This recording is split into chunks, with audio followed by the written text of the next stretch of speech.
Welcome back, loyal fight fans. I hope you know where you're at. As always, it's boxing, and I am your humble host, Tummy Tom. The first thing I always ask you guys is, please, from the bottom of my heart, thumbs up for the video. I work long and hard being very involved in the sport of boxing, always rewatching fights, so on and so forth. If you have not hit the subscribe button, God only knows what you're waiting for. I'd like you to do that too. And tell a friend, a family member, a crazy ex-girlfriend, a stranger on the street. If you go outside to throw your trash out and you see some crazy ass homeless guy shooting up in your garbage can, tell him, hey, you like boxing? Check out this podcast. Do you know why? Because whether it's my show or your favorite show that you happen to like, sharing content is the way to help grow channels. And of course, we want to do that here as well. Now, we're going to talk about the tszyu Tony Harrison fight that's coming up. You know that already. But first, we're going to recap the magsayo versus Brandon Figueroa fight that happened. And we're going to gloat a little bit to kick you off here on top of it, okay? I'm really feeling myself today.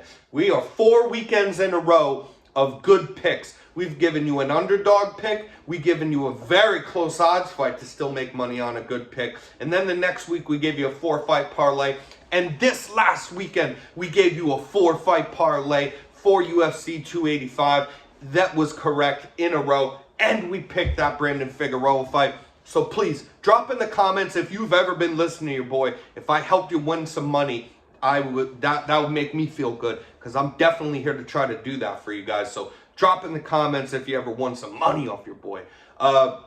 Yeah, so let's kick things off. That Brandon Figueroa, magsayo fight was just very good. Very good. Classic kind of fighting style from both guys.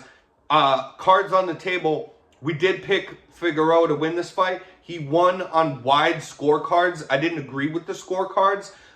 What really happened here where you can't make an argument for magsayo winning this fight is due to only the fact of the point deductions. 2 of them. 2 different point deductions killed him in this fight where you can't make an argument anymore.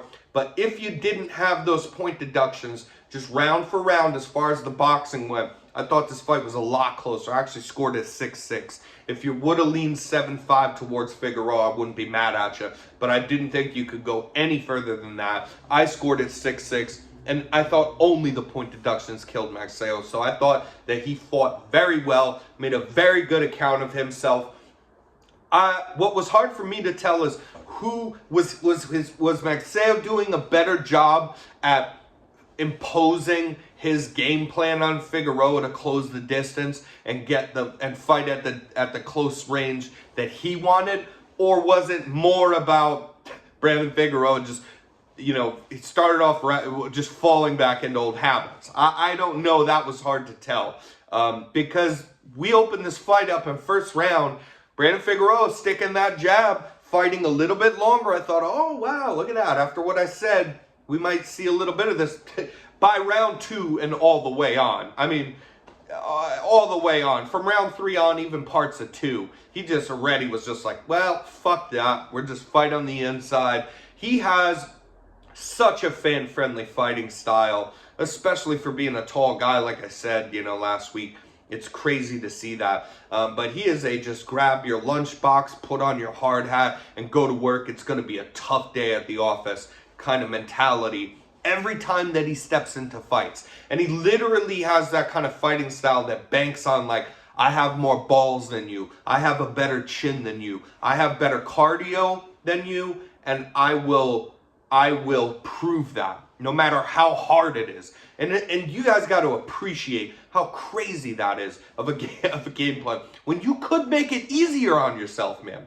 You could make it easier on yourself by just doing that when the time calls for it, when someone forces their way inside. Having that ability to do that, that's just a godsend, you know? So doing that when it's necessary, but man, just move it. You know, technique is very hard to learn, right? It takes a lot of time to really learn like something very well. Even a jab, right?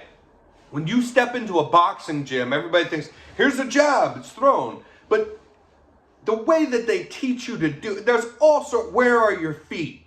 You know, are you coming from, are you standing still and throwing your arm, or is it coming from your hip? Are you turning your body? How much are you turning your body? Where's your other hand? Is it keeping up to protect your face? There's so much little technique in everything in boxing. And it takes a long time to learn. Now, here's one of the simplest things to learn. And especially if you are a pro boxer, some people have better footwork than other fighters, right? So then we look for those things to kind of critique. But some people might have better footwork. But everybody, if you're a pro fighter, you've made it through the amateurs, whatever. If you went to the Olympics, even if not, you become a pro boxer, you have to have basic footwork where I can move around. I can move around the ring. And then if you're gifted with having a lanky, wiry frame, you should use your height and your reach and just stick that jab. And a good stiff jab is harder, especially knowing when to throw it safely. Like, when's the time, watching their feet, when are they coming in where I can meet them with that stiff jab. But just moving around and scoring some points on the outside and throwing that jab out there would be a godsend for Brandon Figueroa if he mixed that into his game plan. But he's here to please you and I guess, man. He is just a warrior. This was a great fight. Go back and watch it. And yeah, Magsayo, I think, did a really good job. He, of course, found that right hand a couple of times. You know, he did that, what was it, round 7 or 8 or something. He's like four left hooks in a row and then the right hand or something. He found that right hand a couple of times in this fight, and it hurt Figueroa a little bit. But, man, Figueroa's just got a fucking beard on him. And, again, that kind of fighting style where I can lean on my chin as an attribute. I can lean on the ability to absorb damage throughout a fight better than another fighter. Reminds me of a guy that was on the undercard, to touch on real quick, which is Jared Swift Hurd, who I am not the guy. If you guys watch some boxing shows, a lot of them today are based on, who do I like? I'm a fan of this guy more than this guy, and so I don't know how to be fair. And if a guy I like is fighting, then the other guy's a bum. But I'm not that guy, and I don't bash fighters. But for as much as my opinion is worth to you or anybody listening, I am going to give it to you straight as far as how I see it. I am going to be honest, and I hate to say this, but Jared Swift Hurd is a shot fighter now. And he has had a great career, and he has fought very good competition in his day. Go back and watch some good Jared Hurd fights. He's fought in very good, fun fights. Fight of the years. He's fought good competition, and not enough people know who he is. But he's not the same fighter anymore. And what scares me a little bit, to tie this into talking about Brandon Figueroa, is it's that same kind of style, right? Where you are leaning on your chin and your durability and your willingness and ability to take and absorb damage, and simply just trying to go balls out, have more balls than your opponent, and wear the other guy down faster than your body will give out, is a very dangerous way to fight. It's very fan-friendly and fun to watch and exciting for us, but has a very short window of when that can work. And I can see this kind of thing happening as well to Brandon Figueroa down the road, because he takes a lot of punches during his fights, and he puts out a lot of energy and a lot of cardio, and he takes a lot of damage back, right? And he has war after war after war, makes for a shorter career. At least we hope a shorter career, because in the case of like Jared Swift Hurd, we're seeing a guy that is not the same guy due to all the damage taken over time, many great wars that he's had, and just getting a little bit older. And, you know, he's not old, but I think he's like 32 or 33, Jared Hurd is. So that's when you're going to see that sort of thing, man. You're not going to make it longer than that. Like, that's not young for any fighter. And then that's all the much older. It equals like a 38 or a pushing 40 kind of thing when you factor in all the damage that a person's taken over their long career. So that's one thing that scares me, but hell of a fight. We gave you guys good picks on that one. And now we're going to touch on Tony Harrison versus tszyu. Cards on the table. I'm more of a Tony Harrison fan.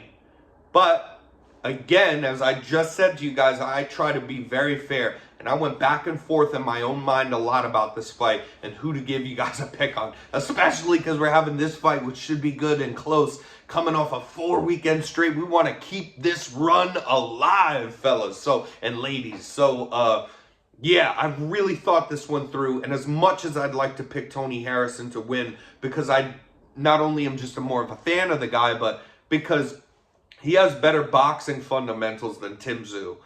He is a better boxer. He has better footwork. He fights better from the outside. He has attributes that can win this fight. If this fight goes the distance all the way, I think it leans towards Tony Harrison in that scenario.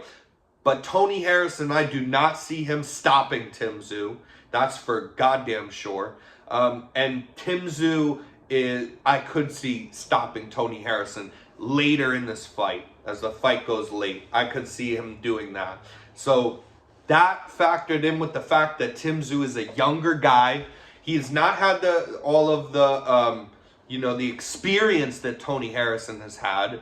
But he is a younger guy, and he's very strong, and he's in his prime, and he's highly aggressive. So I think that Tony Harrison certainly takes rounds out boxing this man. But even though tszyu, this is another thing I was going to say. I was going to tell you guys that tszyu is, has some defensive problems. He's not very responsible defensively a lot.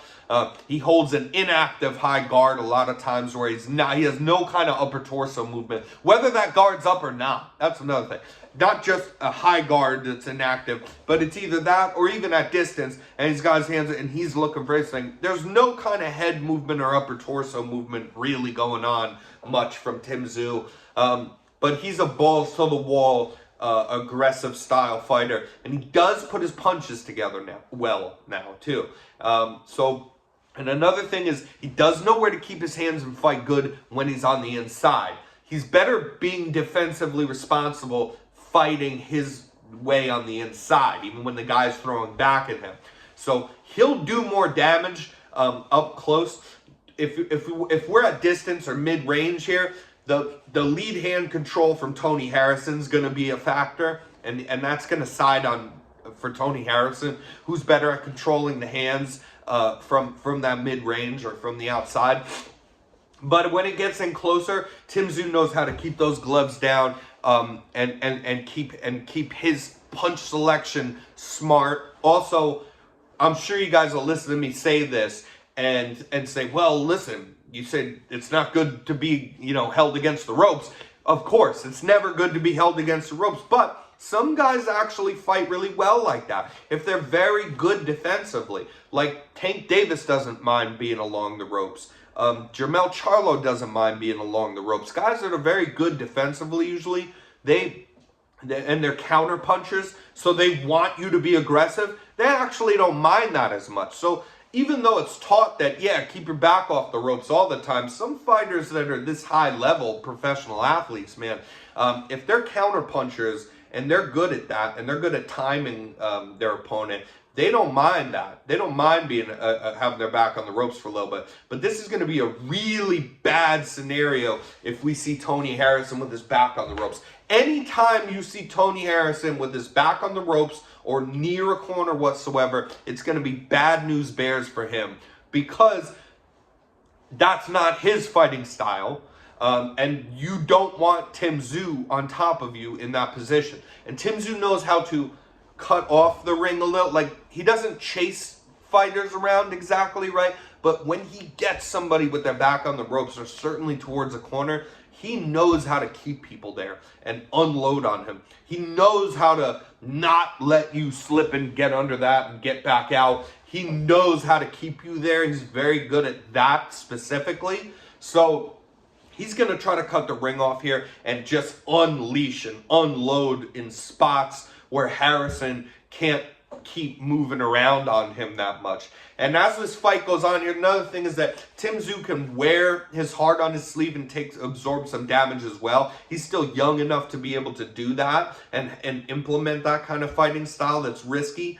And so I'm sure that Harrison will be taking some rounds there, but I could see Tszyu actually stopping Tony Harrison later as this fight goes on, because for one, Tszyu's got high-level cardio. He has very good, unquestionable cardio.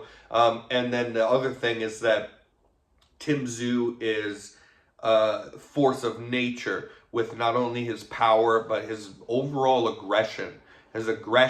His non-stop throwing punches in your face, especially when he gets you cornered a little or you're back against the ropes. He knows how to place his shots well, too.